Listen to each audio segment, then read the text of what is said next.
That's what did it. Oh, that's great. I can't wait till my boss sees that one. Hey, everybody. Thanks for joining us. I'm Mike Russ with ProEdge Dental Water Labs, talking with India Chance from Learn to Prevent.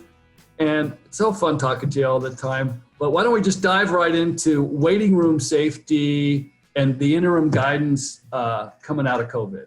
Yeah, sure. So OSAP just put out a really cool newsletter and they talked all about it. And it's a quick kind of model and a strategy that you could implement right in the waiting room. And it is called the PDCA model. And that's plan, do, check, and act. And so your plan portion of the model, you're going to define your standard operating procedures. What you're going to do is figure out, how is the waiting area going to look different? What are some things that you can implement to really protect, the team members, but also the patients, when they come in? Maybe you modify receiving the patient through the side door and they go right into the clinical area versus, coming through the waiting area. Some dentists are putting up the face screens, the plastic face screens. And so you want to plan all that out first, kind of write it out, chat with your team, come up with some ideas, maybe do a Zoom chat on some things that, maybe the CDC interim guidelines have recommended.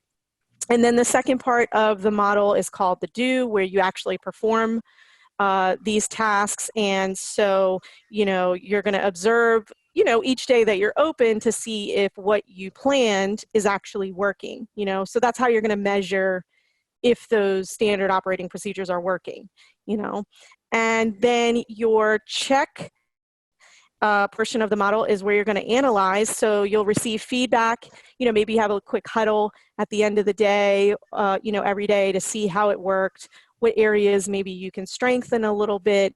Maybe you have to modify instead of, coming through the side door. Maybe it's okay for them to come through the front door. Whatever it is, you guys kind of analyze that, modify it. And then lastly, under this model is called ACT. And so with the ACT model, that is where you're going to maybe do some of the improvements and stuff. So if you've realize that some things aren't really working or it's not conducive based on your practice, then this is where you'd modify some of those strategies that you implemented before. So, like for example, let's say you put tape across chairs in the waiting room to keep people physically separated by a certain distance. Right. And that's not working because moms want to come in with kids or something. Right. So the check might be, that's not where we can, it's obvious from observation that that's not working. We may have to go to wait in the car. Yeah.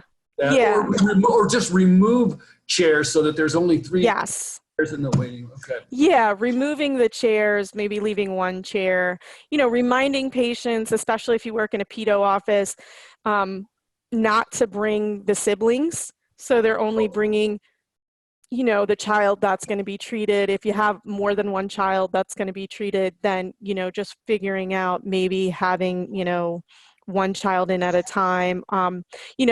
So as far as the admin team, some other strategies could be having them wear face masks, having them don gloves. What else? Oh, you can do online, a lot more online. So instead of giving paper receipts and that kind of thing, maybe emailing receipts, just to limit contact, from the admin team in the reception area with the patients. You can email treatment plans. You could maybe do some type of, there's an app there that's called DocuSign. And so you could have them sign digitally through the email. So just really limiting. The contact. Waiting room safety isn't dental specific. It's waiting room safety. Yeah, exactly. Yeah. We got our car work done. Right. Do you need your receipt? No, thanks. Right, exactly. One of the dentists is going to implement iPads now in the waiting area, and those can, he has cases on them and protective cases, so those can be disinfected. But I've had that at my medical doctor's office. So, that's nothing new. for the medical side. So for us in dentistry, it might be a little bit different. It might be new for us, but a lot of these strategies have been implemented in medicine for a long time.